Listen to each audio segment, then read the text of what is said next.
Chegando, Serrato recebe, domina para Potiguar, vai bater pro gol, pé direito, a bomba, golaço!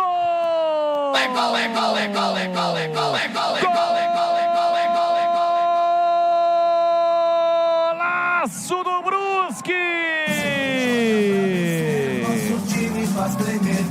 Rodolfo Potiguar, uma pumba, ele tem a 5 estampada na camisa. O cruzamento da esquerda pro meio da área, a defesa afastou. Ela voltou limpa pro Marcos Serrato, que apenas ajeitou. O Potiguar gritou, deixa pra mim! Ele ajeitou, dominou uma bomba com o pé direito, indefensável contra metro Fred Conte. Foi no ângulo direito do goleirão bugrino. O Brusque abre o placar com 7 minutos. Primeiro tempo da registrada, é gol do Bruscão. Rodolfo Potiguar não é muito a dele, aquele volante de contenção, aquele volante que gosta de marcar, que ama um tornozelo, mas agora foi feliz no chute, meteu no ângulo.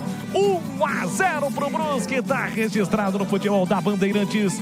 E o detalhe do gol, que golaço, hein, Vladimir? Acho que nem a defesa do Guarani acreditava, né, que o Potiguar ia acertar um chute desse, uma pancada.